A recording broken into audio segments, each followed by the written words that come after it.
Programme साही दे संग तहत अज असीं पहुंचे ਸਾਹਿਤਕਾਰ सुशील दोसांझ के घर। गलबात के दौरान पता लगा कि पिछले 30 सालों तो पत्रकारी का सफर शुरू किया।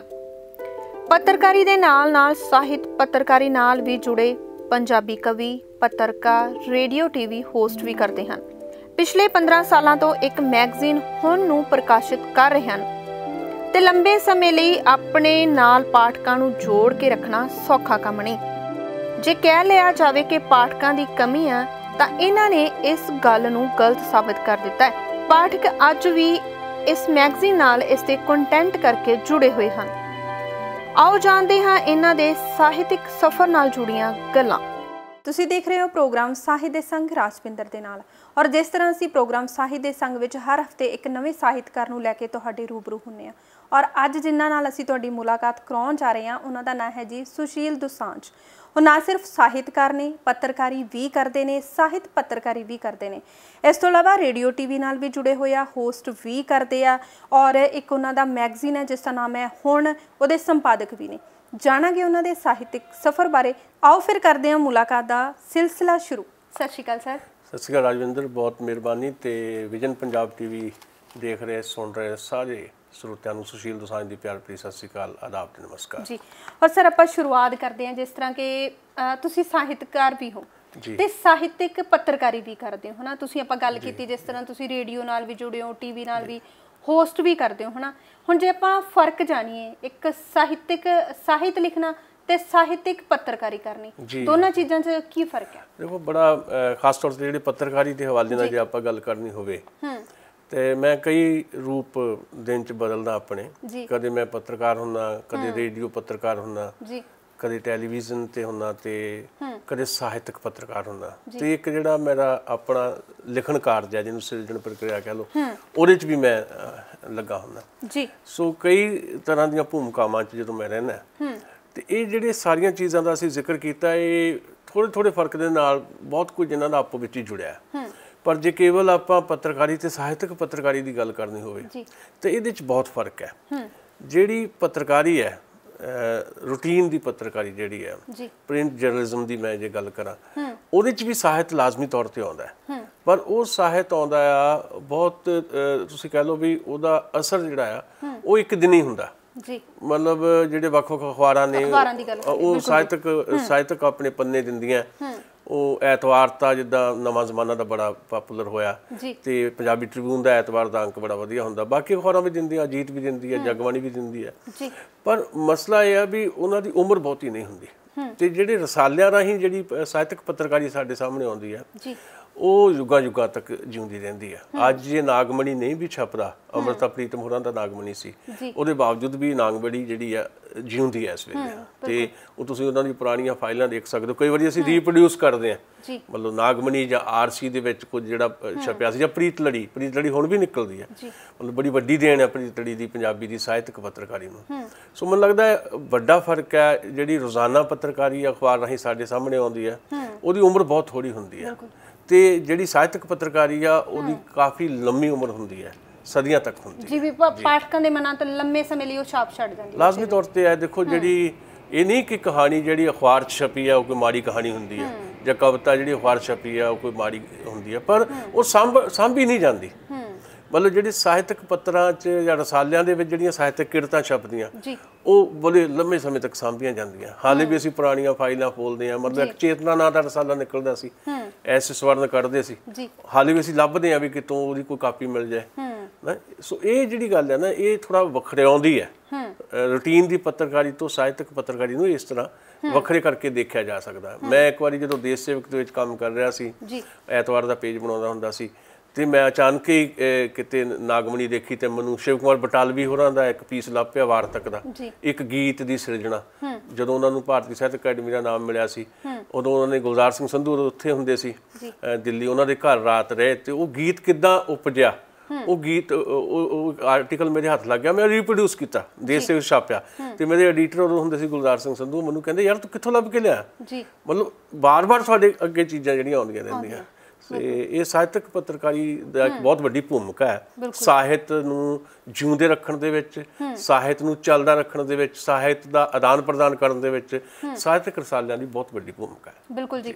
ਔਰ ਦੇਖੋ ਜਿਹੜੇ ਸਾਹਿਤਿਕ ਰਸਾਲੇ ਤੁਸੀਂ ਦੱਸੇ ਉਹਨਾਂ ਦੀ ਭੂਮਿਕਾ ਬੜੀ ਵੱਡੀ ਹੈ ਹਨਾ, ਤੇ ਜਿਹੜੇ ਪਾਠਕ ਹੈ ਪਾਠਕਾਂ ਨੂੰ ਕਿਵੇਂ ਜੋੜਿਆ ਜਾ ਸਕਦਾ, ਜਾਂ ਕਹ ਲਓ ਕਿ ਉਹਨਾਂ ਦਾ ਇੰਟਰਸਟ ਆਪਾਂ ਲੰਬੇ ਸਮੇਂ ਲਈ ਕਿਵੇਂ ਬਣਾ ਸਕਦੇ? ਦੇਖੋ ਇਹਦੇ 'ਚ ਇੱਕ ਫਰਕ ਇਹ ਕਰਨ ਵਾਲਾ ਹੈ ਵੀ ਆਮ ਤੌਰ ਦੇ ਉੱਤੇ ਸਾਡੀ ਧਾਰਨਾ ਇਹ ਬਣ ਜਾਂਦੀ ਹੈ ਕਿ ਪਾਠਕ ਨੂੰ ਕਿੱਦਾਂ ਦੀ ਚੀਜ਼ ਦਿੱਤੀ ਜਾਵੇ ਪੜ੍ਹਨ ਵਾਸਤੇ, ਤੇ ਕਈ ਵਾਰੀ ਇਦਾਂ ਦੇ ਚਾਹੇ ਕਿਸੇ ਵੀ ਕਲਾ ਦਾ ਜਿਹੜਾ ਮਾਧਿਅਮ ਹੈ ਨਾ ਜੀ, ਮਤਲਬ ਫਿਲਮ ਵੀ ਕਿਤੇ ਨਾ ਕਿਤੇ ਇੱਕ ਕਲਾ ਦਾ ਮਾਧਿਅਮ ਹੈ, ਤੇ ਸਭ ਤੋਂ ਤਾਕਤਵਰ ਮਾਧਿਅਮ ਜਿਹੜਾ ਸਿਨੇਮਾ ਹੈ ਉਹਦੇ ਤੇ ਕਈ ਵਾਰੀ ਇਹ ਚਰਚਾ ਜਦੋਂ ਹੁੰਦੀ ਆ ਵੀ ਹਾਂ ਅੱਜ ਕੱਲ੍ਹ ਚੰਗੀਆਂ ਫਿਲਮਾਂ ਨਹੀਂ ਚੱਲਦੀਆਂ, ਤੇ ਫਿਰ ਜਿਹੜੇ ਫਿਲਮਾਂ ਬਣਾਉਣ ਵਾਲੇ ਆ ਉਹਨਾਂ ਦਾ ਇਹ ਲੌਜਿਕ ਹੁੰਦਾ ਲਓ ਜੀ ਲੋਕ ਦੇਖਣਾ ਹੀ ਇਦਾਂ ਦਾ ਚਾਹੁੰਦੇ ਇਸ ਕਰਕੇ ਅਸੀਂ ਇਹ ਦੇ ਰਹੇ ਹਾਂ। ਇਹ ਨਹੀਂ ਹੈ।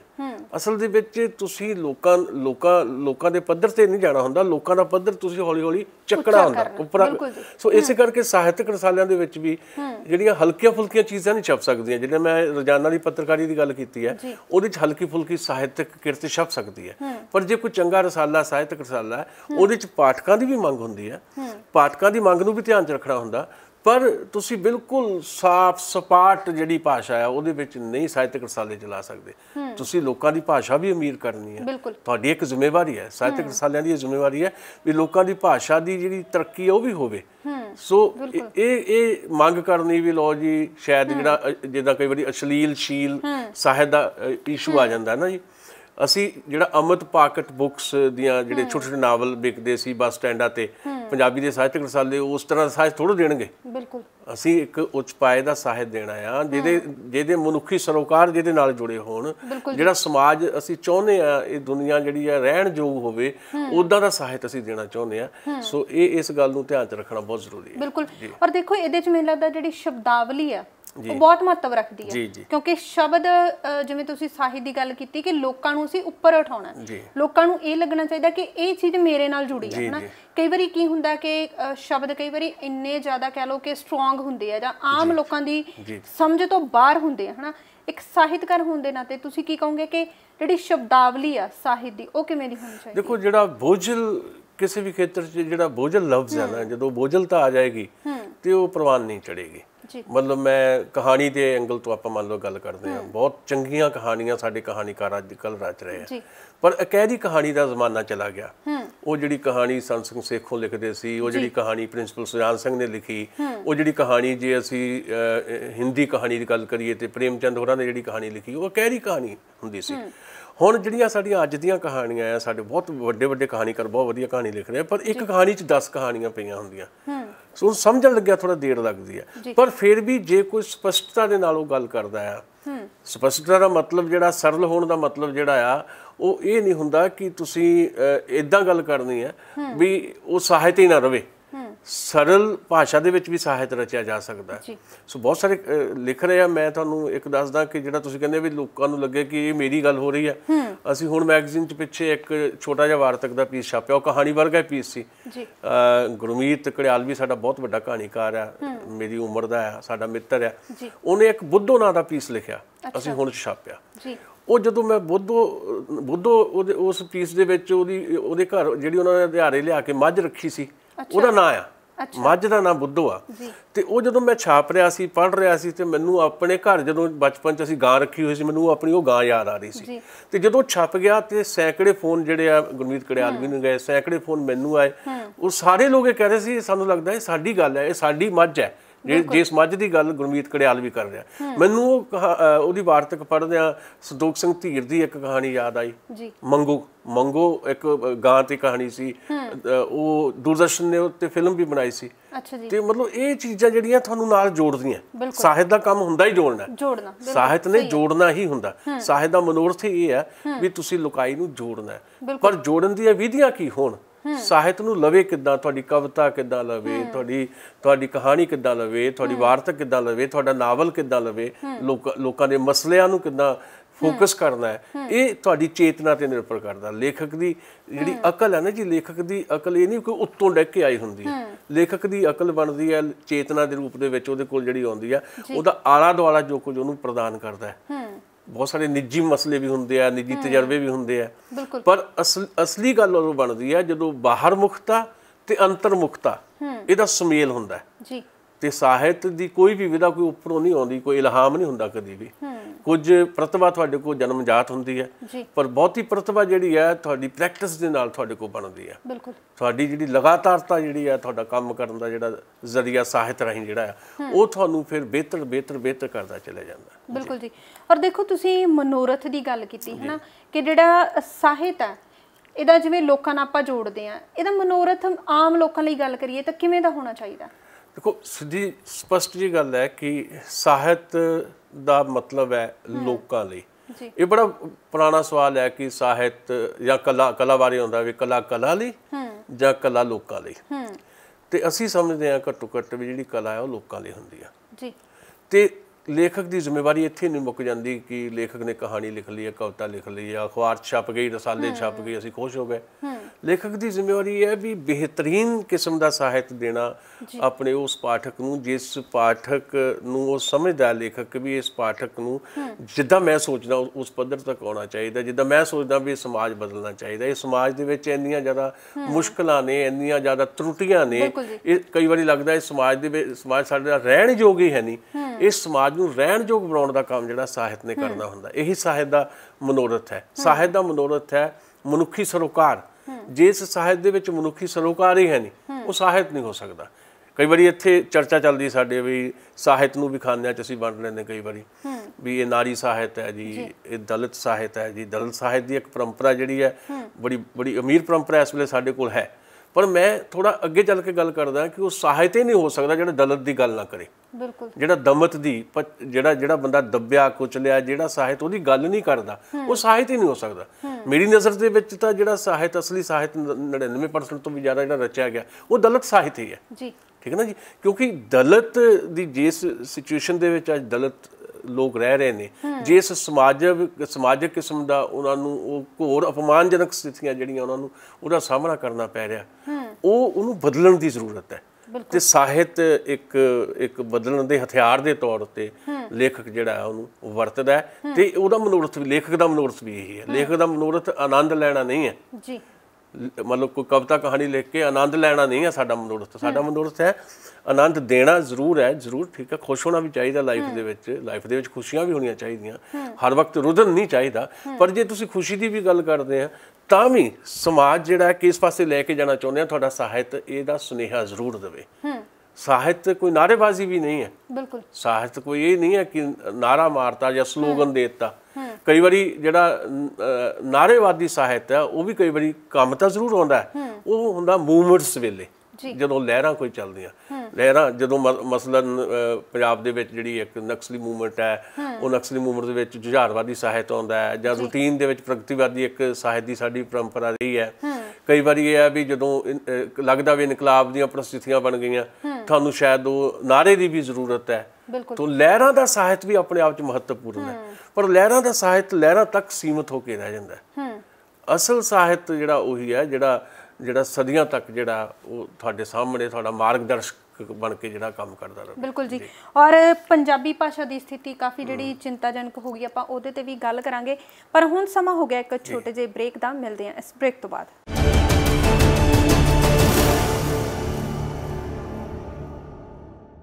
ਬ੍ਰੇਕ ਤੋਂ ਬਾਅਦ ਫਿਰ ਤੋਂ ਸਵਾਗਤ ਹੈ। ਸ਼ੋਅ ਚੱਲ ਰਿਹਾ ਹੈ ਸਾਹਿਤ ਦੇ ਸੰਗ। ਔਰ ਸਰ ਆਪਣਾ ਬ੍ਰੇਕ ਤੋਂ ਪਹਿਲਾਂ ਗੱਲ ਕੀਤੀ ਸੀ ਕਿ ਪੰਜਾਬੀ ਭਾਸ਼ਾ ਦੀ ਸਥਿਤੀ ਬੜੀ ਚਿੰਤਾਜਨਕ ਹੈ, ਉਹਦੇ ਬਾਰੇ ਆਪਾਂ ਗੱਲ ਜ਼ਰੂਰ ਕਰਾਂਗੇ, ਪਰ ਉਸ ਤੋਂ ਪਹਿਲਾਂ ਮੈਂ ਤੁਹਾਡੀ ਇੱਕ ਕਵਿਤਾ ਜ਼ਰੂਰ ਸੁਣਨਾ ਚਾਹੁੰਦੀ। ਜੀ ਹਾਂ, ਮੈਂ ਬਹੁਤਾਂ ਨਹੀਂ ਗਜ਼ਲ ਦੇ ਕੁਝ ਸ਼ੇਰ ਤੁਹਾਡੇ ਨਾਲ ਸਾਂਝੇ ਕਰ ਲੈਣਾ। ਗਜ਼ਲ ਦਾ ਜਿਹੜਾ ਪਹਿਲਾ ਸ਼ੇਰ ਹੁੰਦਾ ਮਤਲਬ ਉਹਨੂੰ ਕਹਿੰਦੇ ਆ। ਗਜ਼ਲ ਦਾ ਮਤਲਬ ਹੈ ਕਿ ਕਿਸੇ ਕੋਲ ਜਦ ਤੱਕ ਤਰੇ ਤਸ਼ਨਗੀ ਹੈ, ਕਿਸੇ ਕੋਲ ਜਦ ਤੱਕ ਤਰੇ ਤਸ਼ਨਗੀ ਹੈ, ਖਾਬਾਂ 'ਚ ਉਦੋਂ ਤੱਕ ਹੀ ਆਉਂਦੀ ਨਦੀ ਹੈ।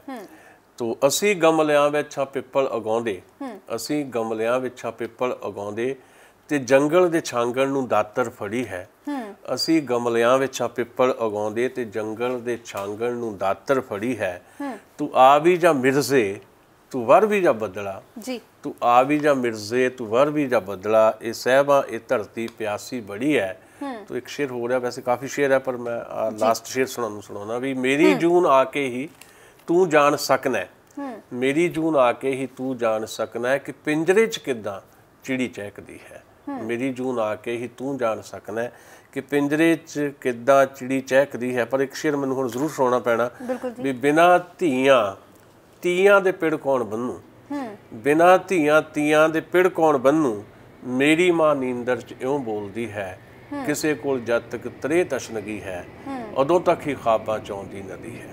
बिल्कुल जी, बहुत अर्थ भरपूर जिहड़ी तुहाडे शेयर सीगे। और देखो पंजाबी भाषा की स्थिति क्यों चिंताजनक हो रही है ना, काफ़ी सारे मतलब जिवें कह लो कि वर्ड जिवें आपां मिक्स बोल दिंदे आ जां कुछ दूसरियां भाषावां दे वर्ड जिहड़े इहदे विच वरते जांदे आ ना, ते क्यों मतलब पंजाब च रहिंदे होए भी जिहड़ी पंजाबी है साडी उहनूं उन्ना मान सत्कार तुहाडा सवाल जिहड़ा है दो रूपां दे विच है, गल तां लंबी है पर मैं संखेप च गल करदा।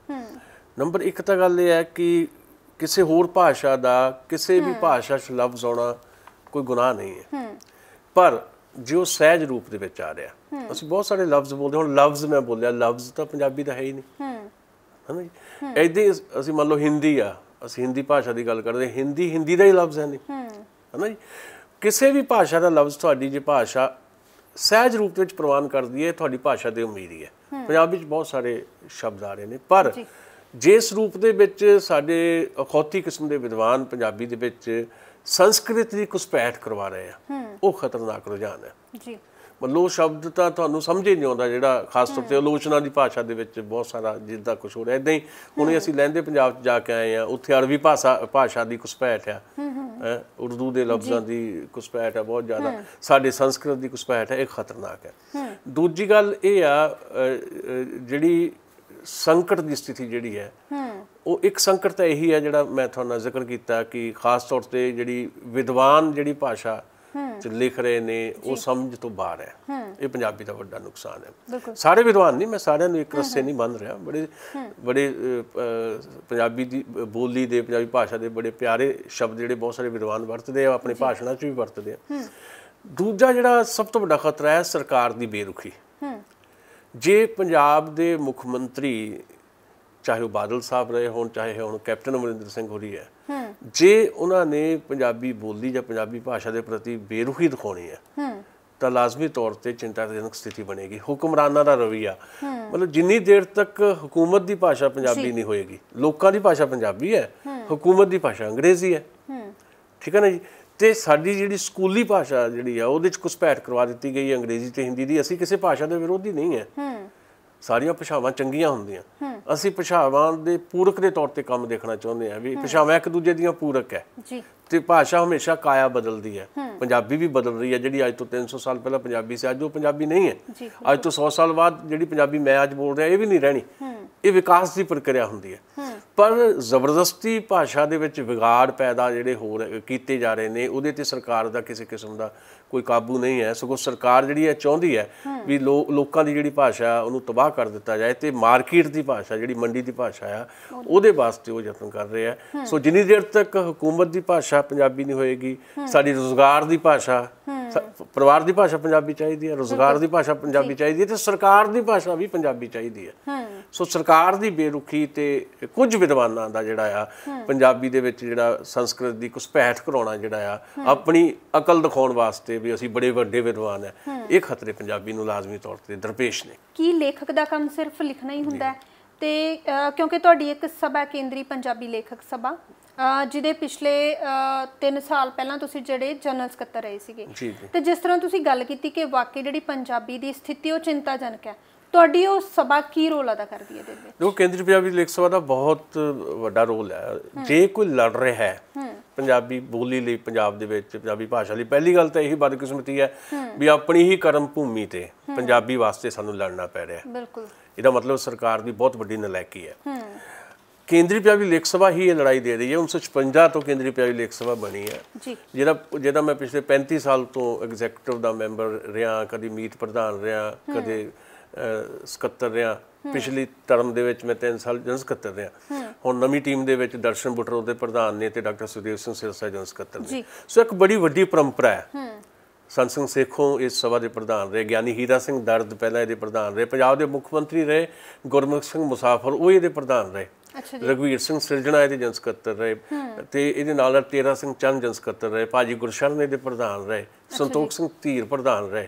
ਸੁਜਾਨ ਸਿੰਘ ਪ੍ਰਧਾਨ ਰਹੇ। ਇਹ ਬੜੀ ਵੱਡੀ ਪਰੰਪਰਾ ਇਸ ਸਭਾ ਦੀ। ਇਸ ਸਭਾ ਨੇ ਹੀ ਪੰਜਾਬੀ ਦੀ ਲੜਾਈ ਲੜੀ ਤੇ ਇਹਦਾ ਸਿੱਟਾ ਇਹ ਨਿਕਲਿਆ। ਡਾਕਟਰ ਕਰਮਜੀਤ ਵੀ ਇਹਦੇ ਜਨ ਸਕੱਤਰ ਰਹੇ ਨੇ ਤੇ ਇਹਦਾ ਸਿੱਟਾ ਨਿਕਲਿਆ ਕਿ ਜਿਹੜਾ 2008 ਦੇ ਵਿੱਚ ਪੰਜਾਬ ਰਾਜਾ ਭਾਸ਼ਾ ਐਕਟ ਜਿਹੜਾ ਹੈ, ਪੰਜਾਬ ਰਾਜ ਭਾਸ਼ਾ ਐਕਟ ਜਿਹੜਾ ਉਹ ਸੋਧ ਕੇ ਜਿਹੜਾ ਹੈ ਸਰਕਾਰ ਨੂੰ ਲਿਆਉਣਾ ਪਿਆ। ਇੱਕ ਦਬਾਅ ਇੱਕ ਜਿਹੜਾ ਬਣਿਆ ਸੀ ਲੇਖਕਾਂ ਦੀ ਪੰਜਾਬੀ ਦੀ ਲੜਾਈ ਦਾ, ਇਹ ਦਬਾਅ ਸੀ ਕੇਂਦਰੀ ਪੰਜਾਬੀ ਲੇਖ ਸਭਾ ਦੀ ਅਗਵਾਈ ਦੇ ਵਿੱਚ ਵੀ ਜਿਹੜਾ ਰਾਜ ਭਾਸ਼ਾ ਐਕਟ ਹੈ ਉਹਦੇ ਸੋਧ ਕਰਨੀ ਪਈ ਸਰਕਾਰ ਨੂੰ। 2008 'ਚ ਨਵਾਂ ਰਾਜ ਭਾਸ਼ਾ ਐਕਟ ਸਾਡਾ ਬਣਦਾ ਹੈ। 1967 'ਚ ਪਹਿਲਾਂ ਬਣਿਆ ਜਦੋਂ ਪੰਜਾਬ ਤੇ ਹਰਿਆਣਾ ਵੱਖੋ ਵੱਖਰੇ ਹੋਏ। ਉਹ ਤਾਂ ਬਣਿਆ ਸੀ ਜਦੋਂ ਸੂਬਾ ਭਾਸ਼ਾ ਦੇ ਆਧਾਰ ਤੇ ਬਣਿਆ ਸੀ, ਪਰ ਉਹ 'ਚ ਚੋਰ ਮੋਰੀਆਂ ਬਹੁਤ ਸੀ। ਪਰ ਹੁਣ ਵੀ 2008 'ਚ ਵੀ ਜਿਹੜਾ ਰਾਜ ਭਾਸ਼ਾ ਐਕਟ ਲਿਆਂਦਾ ਗਿਆ ਉਹਦੇ 'ਚ ਵੀ ਇੰਨੀਆਂ ਚੋਰ ਮੋਰੀਆਂ, ਉਹ ਚੋਰ ਮੋਰੀਆਂ ਬੰਦ ਕਰਾਉਣ ਵਾਸਤੇ ਵੀ ਜੇ ਕੋਈ ਲੜਾਈ ਦੇ ਰਿਹਾ ਪੰਜਾਬ ਦੇ ਵਿੱਚ ਲੇਖਕਾਂ ਦੀ ਅਗਵਾਈ ਦੇ ਵਿੱਚ ਤਾਂ ਉਹ ਕੇਂਦਰੀ ਪੰਜਾਬੀ ਲੇਖ ਸਭਾ ਹੈ। ਇਹ ਲੜਨਾ ਪਏਗਾ ਤੇ ਲੜਾਈ ਕੇਵਲ ਲੇਖਕਾਂ ਦੀ ਨਹੀਂ ਹੈ, ਪੰਜਾਬੀ ਬੋਲੀ ਦੀ ਲੜਾਈ ਪੰਜਾਬੀ ਲੋਕਾਂ ਦੀ ਲੜਾਈ ਹੈ। ਇਹ 'ਚ ਇੱਕ ਵਿਸ਼ਾਲ ਲੋਕ ਏਕਤਾ ਜਿਹੜੀ ਹੈ ਉਹ ਬਹੁਤ ਜ਼ਰੂਰੀ ਹੈ। ਜੀ ਜੀ। ਔਰ ਜਿਹੜਾ ਆਪਾਂ ਦੇਖ ਰਹੇ ਹਾਂ ਕਿ ਤੁਹਾਡਾ ਇੱਕ ਮੈਗਜ਼ੀਨ ਹੈ ਹੁਣ, ਹੈ ਨਾ ਜੀ, ਪਿਛਲੇ 15 ਸਾਲ ਤੋਂ ਤੁਸੀਂ ਉਹਨੂੰ ਛਾਪ ਰਹੇ ਹੋ, ਹੈ ਨਾ, ਤੇ ਇਸ ਦੌਰਾਨ ਜਿਹੜੀ ਪੰਜਾਬੀ ਜਿਹੜੀ ਸਾਹਿਤਿਕ ਪੱਤਰਕਾਰੀ ਹੈ ਕਿੰਨਾ ਮੁਸ਼ਕਲਾਂ ਜਾਂ ਦੁਸ਼ਵਾਰੀਆਂ ਚੋਂ ਨਿਕਲ ਰਹੀ ਹੈ? ਦੇਖੋ, ਪੰਜਾਬੀ ਦੀ ਸਾਹਿਤਕ ਪੱਤਰਕਾਰੀ ਦੀ ਪਰੰਪਰਾ ਬੜੀ ਅਮੀਰ ਹੈ। ਅਸੀਂ ਪ੍ਰੀਤ ਲੜੀ, ਉਸ ਤੋਂ ਪਹਿਲਾਂ ਵੀ ਫੁਲਵਾੜੀ ਨਾਂ ਦੇ ਪਰਚੇ ਨਿਕਲਦੇ ਰਹੇ। ਗੁਰਬਖਸ਼ ਸਿੰਘ ਪ੍ਰੀਤ ਲੜੀ ਹੋਰਾਂ ਨੇ ਜਦੋਂ ਇੱਕ ਸੁਪਨਾ ਲਿਆ ਪ੍ਰੀਤ ਨਗਰ ਦਾ, ਪ੍ਰੀਤ ਨਗਰ ਹਾਲੇ ਵੀ ਹੈਗਾ ਭਾਵੇਂ ਉੱਜੜ ਗਿਆ, ਪਰ ਉਹ ਪ੍ਰੀਤ ਲੜੀ ਨੇ ਇੱਕ ਸੁਨੇਹਾ ਦਿੱਤਾ ਸਾਰੇ ਪੰਜਾਬੀਆਂ ਨੂੰ ਵੀ ਇੱਕ ਮੁਹੱਬਤ ਦੀ ਦੁਨੀਆ ਵੀ ਉਸਰ ਸਕਦੀ ਹੈ, ਪਿਆਰ ਦੀ ਦੁਨੀਆ ਵੀ ਉਸਰ ਸਕਦੀ ਹੈ। ਉਹਦਾ ਨਾਂ ਹੀ ਪ੍ਰੀਤ ਨਗਰ ਇਸ ਕਰਕੇ ਰੱਖਿਆ ਸੀ ਉਹਨਾਂ ਨੇ। ਤੇ ਉਹ ਹਾਲੇ ਵੀ ਉੱਥੇ ਦੇਖੋ, ਰਾਜਸਥਾਨੀ ਬੰਬੇ ਛੱਡ ਕੇ ਉੱਥੋਂ ਆ ਗਏ ਸੀ ਤੇ ਆਪਣੇ ਨਾਨਕ ਸਿੰਘ ਹੋਰੀ ਜਾ ਕੇ ਉੱਥੇ ਵਸ ਗਏ ਸੀਗੇ। ਤੋ ਮੇਰੇ ਕਹਿਣ ਦਾ ਮਤਲਬ ਹੈ ਉਹ ਜਿਹੜੀ ਪਰੰਪਰਾ ਆ ਸਾਹਿਤਕ ਪੱਤਰਾਂ ਦੀ, ਉਹਦੇ 'ਚ ਅੱਗੇ ਚੱਲ ਕੇ ਆਰਸੀ, ਨਾਗਮਣੀ, ਸਿਰਜਣਾ, ਚਿਰਾਗ, ਲਕੀਰ, ਇਸ ਤਰ੍ਹਾਂ ਦੇ ਪਰਚੇ ਨਿਕਲੇ ਆ ਤੇ ਕਹਾਣੀ ਪੰਜਾਬ, ਤੇ ਅੱਜ ਵੀ ਬਹੁਤ ਸਾਰੇ ਪਰਚੇ ਨਿਕਲ ਰਹੇ ਆ। ਸੋ ਜਦੋਂ ਹੁਣ ਆਉਂਦਾ ਹੈ ਸਾਹਿਤਕ ਪੱਤਰਕਾਰੀ 'ਚ 2005 ਜੂਨ 'ਚ ਪਹਿਲਾ ਅੰਕ ਅਸੀਂ ਲੈ ਕੇ ਜਦੋਂ ਆਉਂਦੇ ਆ, ਉਦੋਂ ਅਸੀਂ ਇਹ ਸਾਰੇ ਜਿਹੜੇ ਸਾਡੀ ਪਰੰਪਰਾ ਜਿਹੜੇ ਰਸਾਲਿਆਂ ਦਾ ਮੈਂ ਜ਼ਿਕਰ ਕੀਤਾ, ਹੋਰ ਵੀ ਹੋ ਸਕਦਾ ਕਿਸੇ ਰਸਾਲਿਆਂ ਦਾ ਜ਼ਿਕਰ ਨਾ ਕਰ ਸਕਿਆ ਹਾਂ, ਪਰ ਉਹਨਾਂ ਸਾਰਿਆਂ ਤੋਂ ਅਸੀਂ ਸਿੱਖ ਕੇ ਆਉਂਦੇ ਆ ਤੇ ਕੁਝ ਬਦਲਣਾ ਚਾਹੁੰਦੇ ਆ। ਅਵਤਾਰ ਜੰਡਿਆਲ ਵੀ ਸਾਡੇ ਪਹਿਲੇ ਬਾਦਨੀ ਸੰਪਾਦਕ ਸੀ ਤੇ ਅਸੀਂ ਬਹੁਤ ਕੁਝ ਬਦਲਿਆ ਵੀ ਹੈ। ਇਸ ਵੇਲੇ ਪੰਜਾਬੀ ਦੀ ਜਿਹੜੀ ਸਾਹਿਤਕ ਪੱਤਰਕਾਰੀ ਉਹਦੀ ਦਸ਼ਾ ਵੀ ਬਦਲ ਗਈ ਹੈ, ਤਕਨੀਕ ਵੀ ਨਵੀਂ ਆ ਗਈ ਹੈ, ਬਹੁਤ ਕੁਝ, ਤੇ ਜਿਹੜੀ ਡਾਇਰੈਕਸ਼ਨਸ ਜਿਹੜੀ ਹੈ ਦਿਸ਼ਾ ਉਹ ਵੀ ਬਦਲੀ ਗਈ ਹੈ ਲਾਜ਼ਮੀ ਤੌਰ 'ਤੇ, ਪਰ ਦੁਸ਼ਵਾਰੀਆਂ ਵੀ ਬਹੁਤ ਹੈ। ਪੰਜਾਬੀ 'ਚ ਸਾਹਿਤਕ ਰਸਾਲਾ ਕੱਢਣਾ ਕੋਈ ਸੌਖਾ ਕਾਰਜ ਨਹੀਂ ਹੈ। ਬਹੁਤ ਲੋਕ ਕੰਮ ਕਰ ਰਹੇ ਨੇ, ਸਾਨੂੰ ਚੰਗਾ ਲੱਗਦਾ ਹੈ ਜਿੱਦਾਂ ਅਸੀਂ ਕੰਮ ਕਰ ਰਹੇ ਹਾਂ, ਸਾਡੇ ਨਾਲ ਨਾਲ ਹੋਰ ਬਹੁਤ ਸਾਰੇ ਲੋਕ ਵੀ ਕੰਮ ਕਰ ਰਹੇ ਨੇ, ਬਹੁਤ ਸਾਰੇ ਪੇਪਰ ਹੋਰ ਵੀ ਨਿਕਲ ਰਹੇ ਨੇ, ਚੰਗੀ ਗੱਲ ਹੈ। ਪਰ ਮਸਲਾ ਇਹ ਹੁੰਦਾ ਵੀ ਤੁਸੀਂ ਕਿੱਦਾਂ ਇਹ ਸਾਰੀਆਂ ਚੀਜ਼ਾਂ ਨੂੰ ਜਿਹੜਾ ਆ ਉਹ ਫੇਸ ਕਰਦੇ ਹੋ।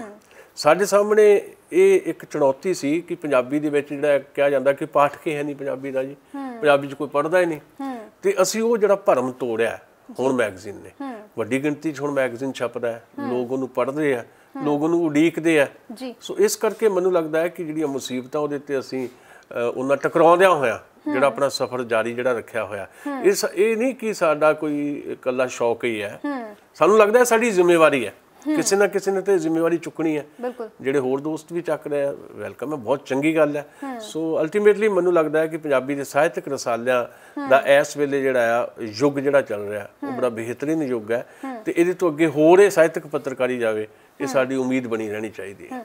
ਬਿਲਕੁਲ। ਔਰ ਮੈਂ ਇਹ ਵੀ ਜ਼ਰੂਰ ਮੇਰੇ ਮਨ 'ਚ ਸਵਾਲ ਆਉਂਦਾ ਕਿ ਤੁਸੀਂ ਕਿਹਾ 15 ਸਾਲ ਹੋ ਗਏ, ਹੈ ਨਾ, ਔਰ ਤੁਸੀਂ ਇਹ ਵੀ ਨਾਲ ਗੱਲ ਕੀਤੀ ਕਿ ਮੈਗਜ਼ੀਨ ਨੂੰ ਇੰਨਾ ਚਿਰ ਚਲਾਉਣਾ ਕੋਈ ਸੌਖਾ ਕੰਮ ਨਹੀਂ ਹੈਗਾ। ਫਿਰ ਇੰਨਾ ਲੰਬੇ ਸਮੇਂ ਤੋਂ ਤੁਸੀਂ ਪਾਠਕਾਂ ਨੂੰ ਕਿਵੇਂ ਜੋੜਿਆ, ਇਹਦੇ ਨਾਲ ਕੀ ਖਾਸੀਅਤ ਮਤਲਬ ਤੁਹਾਡੇ ਮੈਗਜ਼ੀਨ ਦੀ? ਦੇਖੋ, ਗੱਲ ਇਹ ਆ ਵੀ ਫੀਡਬੈਕ ਵੀ ਸਾਨੂੰ ਆਉਂਦੀ ਰਹਿੰਦੀ ਆ। ਹੁਣ ਮੈਗਜ਼ੀਨ ਨੇ ਕੁਝ ਚੀਜ਼ਾਂ ਬਦਲੀਆਂ, ਜਿੱਦਾਂ ਮੈਂ ਤੁਹਾਨੂੰ ਦੱਸਿਆ ਵੀ ਇੱਕ ਤਾਂ ਜਿਹੜਾ ਇਹ ਭਰਮ ਤੋੜਿਆ ਵੀ ਪਾਠਕ ਹੈ ਨਹੀਂ। ਬਿਲਕੁਲ। ਜੇ ਪਾਠਕ ਖਰੀਦ ਕੇ ਪੜ੍ਹ ਰਹੇ ਆ ਤਾਂ ਹੀ ਅਸੀਂ 15 ਸਾਲ ਤੋਂ ਕੱਢ ਰਹੇ ਹਾਂ। ਮੇਰੇ ਕੋਲ ਤਾਂ ਹਰ ਇੱਕ ਅੰਕ ਤੇ 3.5 ਲੱਖ ਰੁਪਏ ਮੰਨ ਲਓ ਲੱਗਦਾ। ਸੁਸ਼ੀਲ ਦੁਸਾਂਝ ਜਾਂ ਰਵਿੰਦਰ ਸਹਿਰਾ ਜਿਹੜੇ ਸਾਡੇ ਪ੍ਰਬੰਧਕੀ ਸੰਪਾਦਕ ਨੇ, ਜਾਂ ਸੁਰਿੰਦਰ ਸੋਲ ਜਿਹੜੇ ਸੰਪਾਦਕੀ ਮੈਂਬਰ, ਜਾਂ ਕਿਰਤਮੀਤ ਹੈ, ਜਾਂ ਕਮਲ ਦੁਸਾਂਝ, ਅਸੀਂ 5 ਜਣੇ ਆਪਣੇ ਕੋਲੋਂ 3 ਲੱਖ ਰੁਪਏ ਹਰ ਵਾਰੀ ਪਾ ਨਹੀਂ ਸਕਦੇ। ਇੱਕ ਵਾਰੀ ਪਾ ਲਾਂਗੇ, 2 ਵਾਰੀ ਪਾ ਲਾਂਗੇ, ਮੁੜ ਕੇ ਦੌੜ ਜਾਵਾਂਗੇ। ਸੋ ਉਹ ਜਿਹੜਾ 3 ਲੱਖ ਰੁਪਏ ਖਰਚ ਹੁੰਦਾ ਇੱਕ ਅੰਕ ਦੇ ਉੱਤੇ, ਉਹ ਪਾਠਕ ਮੋੜਦੇ ਆ ਨਾ ਸਾਨੂੰ। ਬਿਲਕੁਲ। ਜਿਹੜੀ ਹੁਣ ਦੀ ਜਿਹੜੀ ਸਫਲਤਾ ਦਾ ਰਾਜ ਇਹ ਹੈ ਵੀ ਹੁਣ ਦੀ ਜਿਹੜੀ ਇਕੋਨਮੀ ਆ, ਜਾਂ ਹੁਣ ਦੀ ਜਿਹੜੀ ਆਰਥਿਕਤਾ ਦੀ ਜਿਹੜੀ ਤੰਦ ਹੈ, ਉਹ ਪਾਠਕ ਹੈ।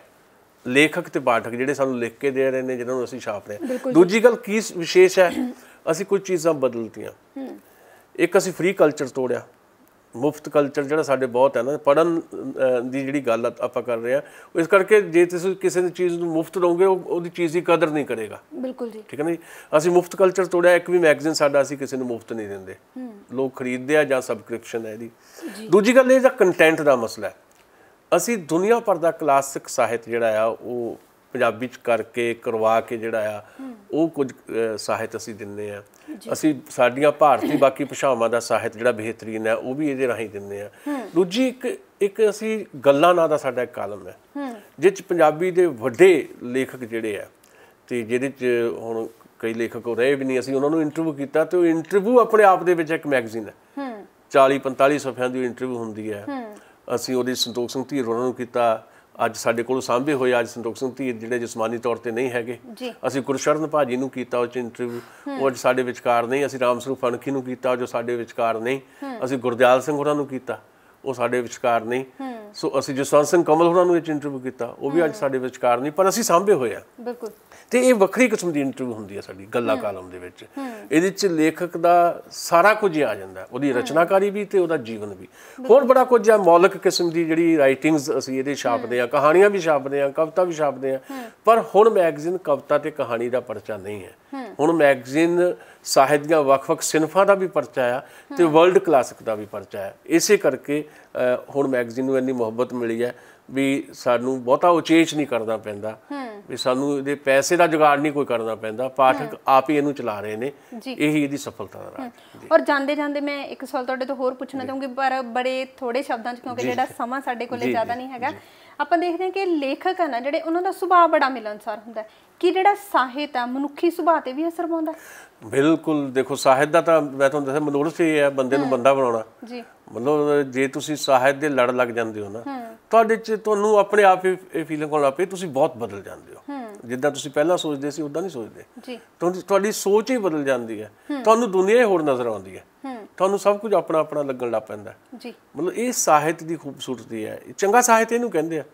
ਚੰਗਾ ਸਾਹਿਤ ਉਹੀ ਹੈ ਜਿਹੜਾ ਸੱਚਮੁੱਚ ਜਿਸ ਕਿਸਮ ਦਾ ਅਸੀਂ ਇਹ ਸੰਸਾਰ ਚਾਹੁੰਦੇ ਹਾਂ ਤੁਹਾਨੂੰ ਵੀ ਉੱਦਾਂ ਦਾ ਬਣਾ ਦੇਵੇ। ਇਸੇ ਕਰਕੇ ਬਹੁਤੀ ਮਿਲਣਸਾਰਤਾ ਤੁਹਾਨੂੰ ਦਿਖਾਈ ਦਿੰਦੀ ਆ ਲੇਖਕਾਂ ਦੇ ਵਿੱਚ।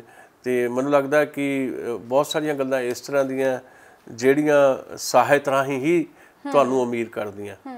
ਤੇ ਮਾਧਿਅਮ ਬੜੇ ਨੇ, ਮਨੋਰੰਜਨ ਦੇ ਵੀ ਮਾਧਿਅਮ ਹੈ। ਮੈਂ ਤੁਹਾਨੂੰ ਸ਼ੁਰੂ 'ਚ ਕਿਹਾ ਸੀ ਵੀ ਪਰ ਸਾਹਿਤ ਮਨੋਰੰਜਨ ਦਾ ਹੀ ਨਾਂ ਨਹੀਂ ਹੈ, ਸਾਹਿਤ ਜ਼ਿੰਦਗੀ ਦਾ ਨਾਂ ਹੈ। ਸਾਹਿਤ ਦੇ ਨਾਲ ਜੁੜ ਜਾਓਗੇ, ਕਿਤਾਬ ਦੇ ਨਾਲ ਜੁੜ ਜਾਓਗੇ ਤੇ ਕਿਤੇ ਇਕੱਲਤਾ ਨਹੀਂ ਮਹਿਸੂਸ ਕਰੋਗੇ, ਤੁਹਾਨੂੰ ਲੱਗੂਗਾ ਮੇਰੇ ਨਾਲ ਕੋਈ ਹੈ।